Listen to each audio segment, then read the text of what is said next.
नमस्कार।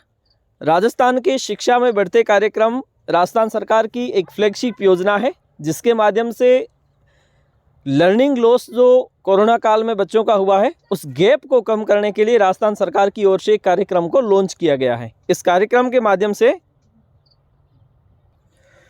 उन बच्चों को एक निश्चित स्तर तक ले आना जो कहीं ना कहीं कोरोना के कारण शिक्षा के क्षेत्र में पिछड़ गई हैं। इसके लिए सबसे पहले राजस्थान की शिक्षा में बढ़ते कार्यक्रम की शुरुआत की गई, जो मुख्यतः कार्य पुस्तिकाओं के माध्यम से हमें आकलन करना था। जब आपको कार्य पुस्तिकाएँ दी गई तो उसमें कुछ कार्यपत्रक, उसके बाद में असेसमेंट दिया गया। सबसे पहले अगस्त महीने में आपने प्रारंभिक या फिर बेसलाइन असेसमेंट लिया होगा, जिसके नंबरों की एंट्री आपने शाला दर्पण के स्टाफ लॉगिन आईडी के माध्यम से की होगी और उसके पश्चात उन बच्चों का समूह निर्धारित किया गया। वे बच्चे जैसे कि मान लीजिए क्लास में 10 बच्चे हैं और वो कुछ बच्चे ऐसे हैं जो 60% से ऊपर अंक ला रहे हैं और कुछ बच्चे ऐसे हैं जो 40 या 30 के आसपास आ रहे हैं, तो उनमें अलग अलग समूहों का निर्माण किया गया और इसमें यह तय किया गया कि जो बच्चे 30% से या 40% वाले हैं उनके लिए अलग से उपचारात्मक कक्षाएं लगाई जाए। जैसे आपने देखा होगा कि आपकी क्लास की शुरुआत के दो या 4 घंटे हैं वो उनके लिए तय किए गए और उन्हें समूह के आधार पर शिक्षा दी गई। उसके बाद में RKSMB के एक एप्लीकेशन आया और उसके माध्यम से सबसे पहला काम है जो कुछ मेंटर ऐप जो ऐप मेंटर है उन्हें ट्रेंड किया गया ऑनलाइन प्रशिक्षण के माध्यम से, जिसके माध्यम से उन्हें ट्रेंड किया गया कि RKSMB के एप्लीकेशन को आप कैसे रन करोगे।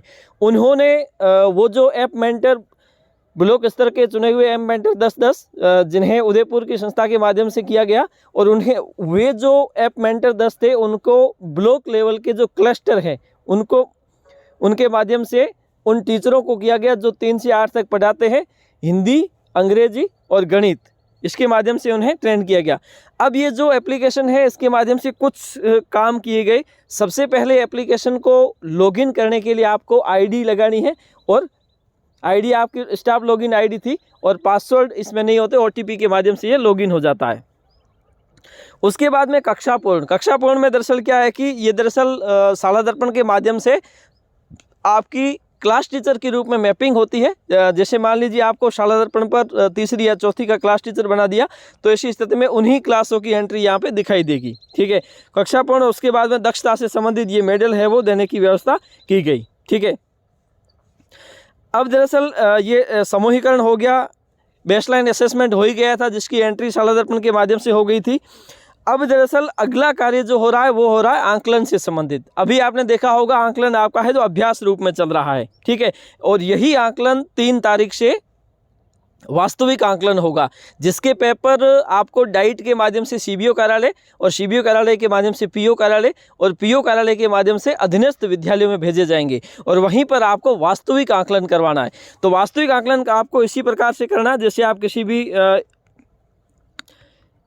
किसी भी क्लास के कोई भी टेस्ट लेते हैं, आकलन लेते हैं, तो सबसे पहले आपको क्लास को चुनना है, उसके बाद में उसके सेक्शन को चुनना है, उसके बाद में सब्जेक्ट को चुनना है, उसके बाद में आगे बढ़ना है। आगे जैसे बढ़ोगे तो आपको उन बच्चों से संबंधित जानकारी प्राप्त होती है जो बच्चे संबंधित क्लास में हैं। ठीक है, उसके बाद जैसे कि हम इसको चुनते हैं तो उसके बाद में आता है कि एक फ़ोटो अपलोड करें। ये फ़ोटो दरअसल क्या है कि जो आपने आकलन किए हैं अभ्यास रूप में, उस आकलन की प्रति आपको ऑनलाइन अपलोड करनी है और उसकी जो स्कैन होगी और स्कैन होने के बाद में एप्लीकेशन के माध्यम से ही इसकी जांच होने वाली है और जांच होने के बाद में उसका स्तर तय कर दिया जाएगा। और ये प्रथम आकलन है और प्रथम आकलन है वो पूर्णतया करने हैं। और ये अभी जो ऑनलाइन अभ्यास चल रहे हैं, अभ्यास के माध्यम से आपको सिखाया जाता है कि आप किस प्रकार से अभ्यास करवा सकते हो और करवाने के बाद में इसे अपलोड किया जा सकता है। इसी प्रकार से सबको करने हैं। अगर कोई विद्यार्थी उपस्थित नहीं है तो ऐसी स्थिति में आप यहाँ पे उसको अनुपस्थित भी अंकित कर सकते हो और अगर वो उपस्थित है और ऐसी स्थिति में आप उसे एक फ़ोटो खींचिए और खींचने के बाद में उसे एप्लीकेशन पर अपलोड कर दीजिए। अपलोड करने के बाद में इसकी जो स्कैन होने के बाद इसकी जांच होगी, जांच होने के बाद में उसके नंबर है वो यहाँ पे शो होने लगेंगे। तो अभी के लिए आपका काम कौन सा है, अभ्यास एक बार कर लीजिए और अभ्यास करने के बाद में जब वास्तविक आकलन हो 3 नवंबर से, उस समय है वो सभी बच्चों का आकलन करना है और आकलन करने के बाद में वास्तविक आकलन के रूप में सारी डिटेल्स यहाँ पर ऑनलाइन करनी है। तो आज के लिए इतना ही, धन्यवाद।